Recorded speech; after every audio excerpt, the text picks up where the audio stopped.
I always like to include shape activities, and for Christmas, I've got these little Christmas lights of different shapes and pictures of things that are the same shape, and they are self-correcting. They only go with the shape they actually match. So I have circle, square, triangle, oval, and rectangle. And I print these on cardstock and I laminate them with 5mm laminating pouches for a better fit. Another great Christmas math activity I have are these little mats with cute Santa and his sleigh, and I've got numbers. These go up to 10, and I can set out just different manipulatives. Like I've got Unifix cubes, buttons, pom-poms are over here. I also use my mini erasers, and this is just a great numeral recognition, counting, and there's even a little bit of fine motor if you're using small manipulatives. So it covers a lot of standards and a lot of basic skills. Okay, this is another fun math activity. They're actually used like dominoes. And I like this because the kids can get up and move and make their own little line of these. So you count, and there's one Santa in a sleigh, two Santas in the chimney, and then just like dominoes, you can match up this way or this way. And it's easy for them because they can match the pictures as they count, and it just goes on and on up to 10. But they love that, and we'll usually get a big line going down the hall. This is one of the first math activities that I made for my class. I have these trees. They've got a little spot of Velcro at the top, and they have a different amount of ornaments, and then they have a matching star.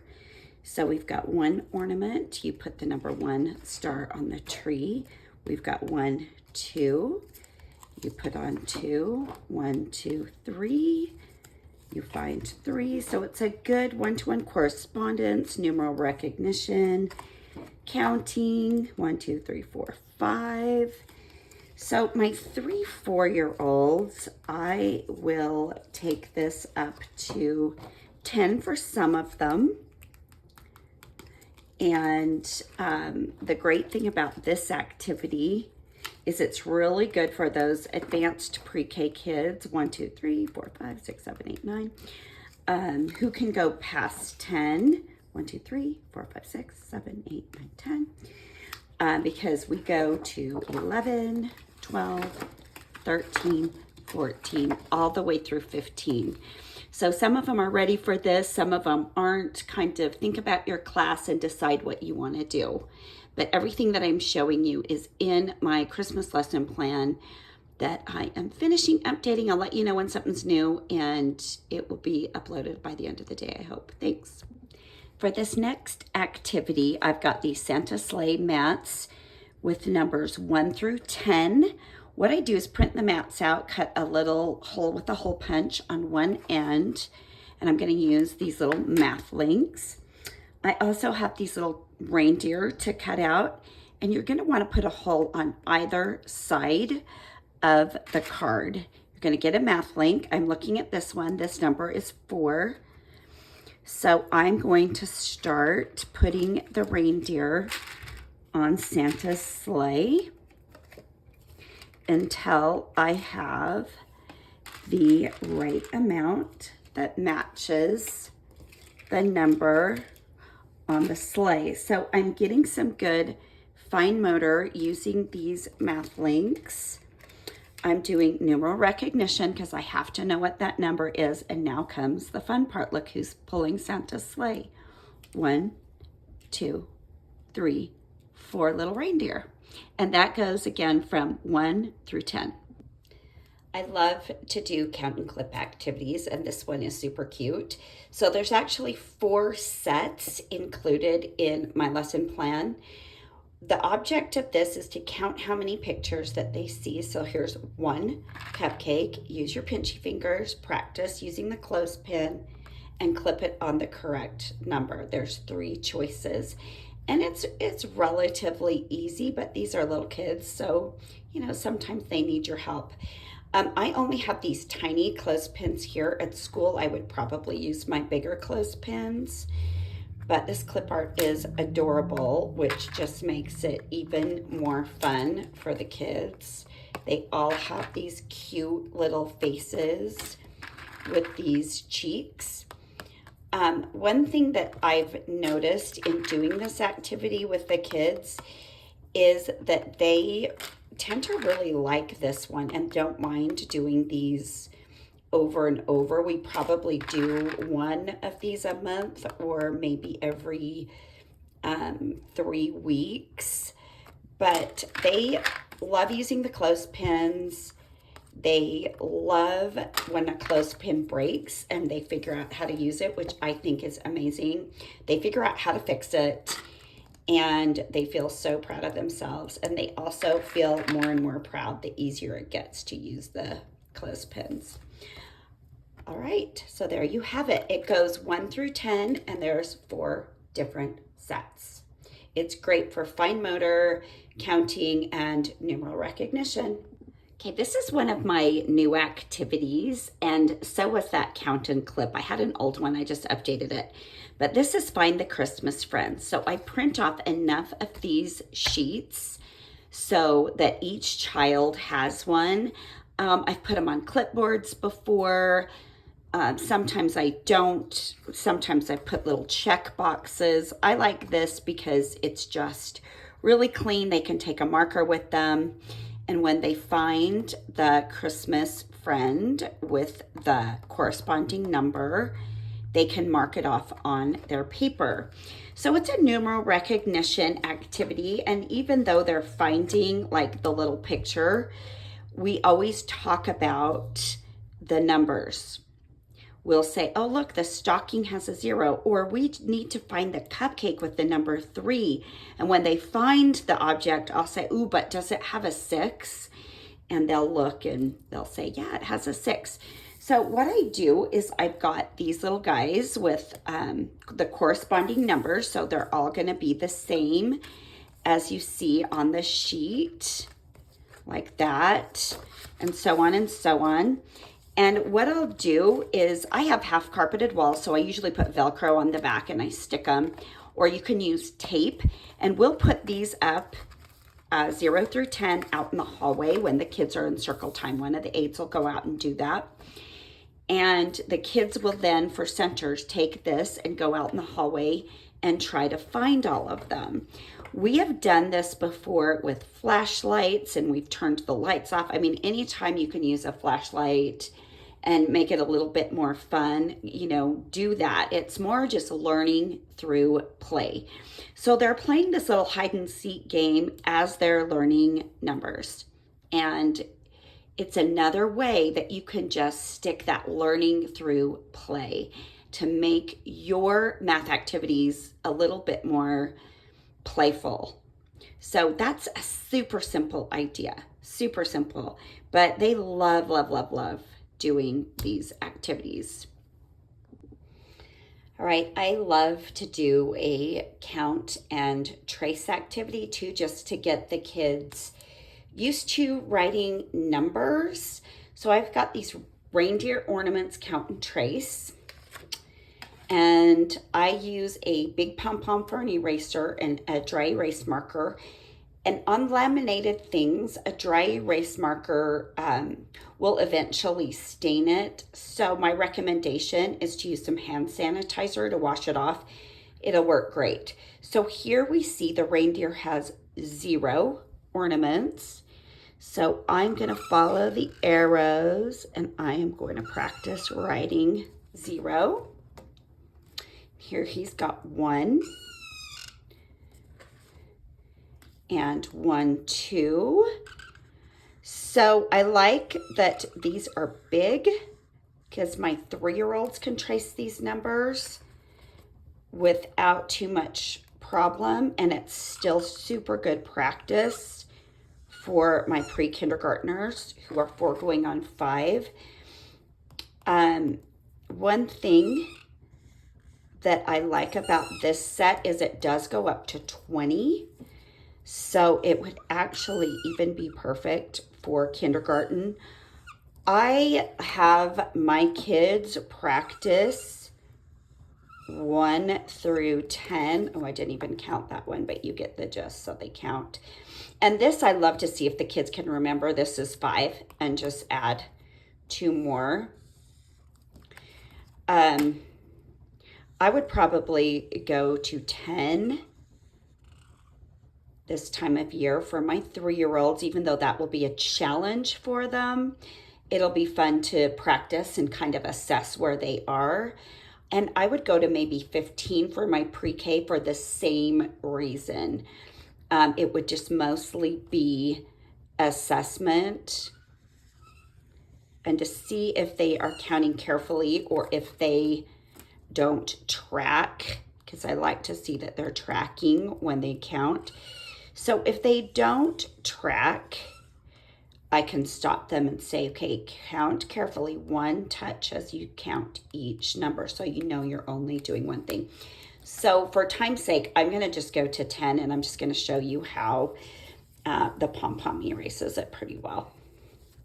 I love these. I'm pretty sure that you don't have to get these gigantic ones. We just had a bunch of these gigantic ones at my school. But because they're so like coarse, rough, fibrous, they erase the dry erase really, really well. So I'll just show you that this indeed does go all the way up to 20. And what I like to see is once we get into these higher numbers, if they just remember this is 10, so they go 10, 11, 12, 13, 14, instead of having to count the whole thing, which has a greater chance of tripping them up. And it's something I will help them with. Okay, remember, we know this is 10, so you can just say 10, 11, 12, 13, 14.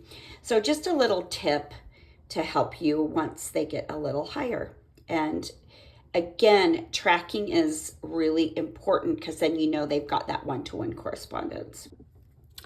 All right, this is what's in the present. So how I do this, do you see all these have numbers on them? This is a numeral identification game, and this goes up to 20. For my 3 to 5-year-olds, at this point of the year, I will use 10. They're going to need help with some of those numbers, and that's fine. I make an array of these cards, and I'm just going to make this one really simple. I think I will just do it up to 5. Then I'm going to hide these adorable little Christmas friends. I've got Santa, this cute candle, gingerbread man, bell, African American Santa, cupcake, this cute little bonbon, stocking, Christmas tree, and Santa. So what I'll do is if I have 4 kids come to my center, I will pick 4 friends. So I've got African American Santa, bell, gingerbread man, and candle. So I'm going to hide Santa under 1. This is really slippery, you guys. So I'll hide him. I'll ask the kids to turn around. I'll hide the candle under 3. I'll hide gingerbread guy under 5, and I will hide the bell under 0. So I'll let the kids turn around and I'll say, here's the rules. You count to or say the number you think one of our Christmas friends is hiding under, but you cannot touch the cards. So they'll take turns, and let's say my first little kid points to the 0. It's a 0. And I'll lift it up and I'll go, you've got the bell. So they don't get any more turns. So then my second child will go, I don't know this number. And I'll say, that's 4. There's nothing hiding under 4. So we'll go to the next child and they'll say 1. We'll turn 1 over and they get Santa Claus. How about 5? Oh my gosh, that child gets gingerbread. Okay, let's try 3. and we've got the candle. So now everything is done and we can do another round. And what I usually like to do is I turn around and I let the kids hide them from me. And they love this, you guys. They love hiding from me.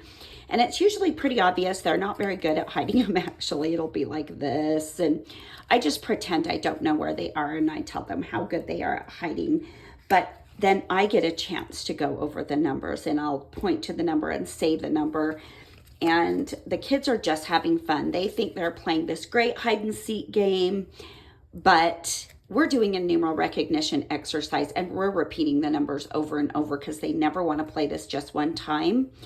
So they are hearing these numbers and seeing me point to them or whatever, or them pointing to them over and over and over. And they think they're just trying to find a little Christmas friend. So again, you guys, learning through play is scientifically proven to be the best way to teach little kids. And this is a great activity. They're learning so much and they're having a lot of fun. They think this is just a game. They don't even know that they're learning this is so much fun. Okay, for this next activity, we are going to roll a Santa. So this is what Santa's gonna look like when he's done. This is my guide. 1 is his body and arms.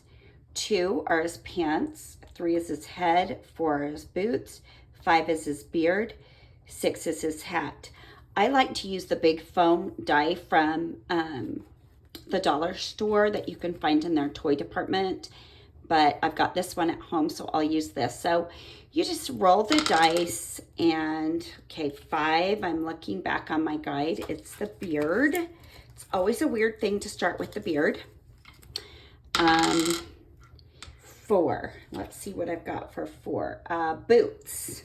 So we have beard and boots, and the kids think stuff like that is hilarious. So yeah, oh, I forgot to tell you, I've got sets of all the Santa parts, and I usually keep those in a little bag, and I put this stuff on a tray for the kids. Okay, 5, I've already got 5. 1, let's see what 1 is on my guide. Body. Yes, so I've got body, and the beard's gonna kind of go there, and I just keep rolling until I need the pants. Oh yes, I rolled a 2, and that's the pants. So I need the pants, I need a 2, 3, or a 6. So I've got my 2. Oh no, I don't need a 2. I need a 3 or a 6. Oops. Okay. So 3 is Santa's head. So I'm gonna sashay that under the beard as best I can. So a little fine motor work. So all I need, guys, is the 6. Ta-da, I rolled a 6. I'm gonna move this down so it's in the frame. Ta-da! I have now made a Santa. I usually do this like on the morning of our Christmas party because it's fast, it's fun, it's just a game. But again, you guys, we're counting the dots, we're subitizing, and we're playing a game. So it's bringing that learning into play all the time, or play into learning, whatever way you want to think of it. Okay, my next activity, I'm going to use either 1 or 2 dice. And I've got a black and white option, which is a roll and color 1 through 6 and 2 through 12. You can use dot art daubers, markers, or crayons. And I will do the 1 through 6. I also have roll and cover 1 through 6 and 2 through 12.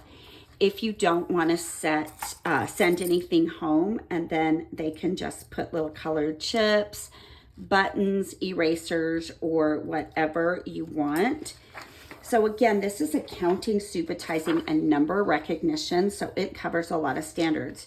So if I'm doing roll and color 1 through 6, I will roll and I will color, you can color 1, 3, or you guys, you can say color all the 3s. it depends on how fast you want this to go. So now I rolled a 6, and I'm gonna do for this one, I'm gonna pretend the teacher wanted all the 6s colored. So you get the idea. And here we can use the daubers and do all the 5s or just 1 5. And at the end, they can color it and take it home. So you would do the same for the 2 through 12, but you would use 2 dice instead of 1 die. Same idea for this, just for fun's sake. We are going to get rid of all of our coloring stuff, and we're going to bring out some of these little colored chips. And I'm going to roll, and I've got 6. So I'm going to cover 6. And I've got 4. So I'm going to cover 4. And, you know, one of my aids will have them find the same color as the ball on the tree or whatever. I don't really do that. Oh, 8 has 2. Just for fun's sake, I'm going to cover 2. And you do that until the whole tree is covered. So again, you've got the subitizing with the dice, the counting, and the numeral recognition with finding the numbers. And it's just fun. You can even say, oh, who's going to finish their tree first or whatever. Not to make it a competition, but just to add just a little bit more element of play through it, because maybe I'll play with them and say, oh my gosh, who's going to get this done first, Mrs. Lee or you guys? And that just adds this little element of, oh my gosh, they really want to do it faster. So there you have that.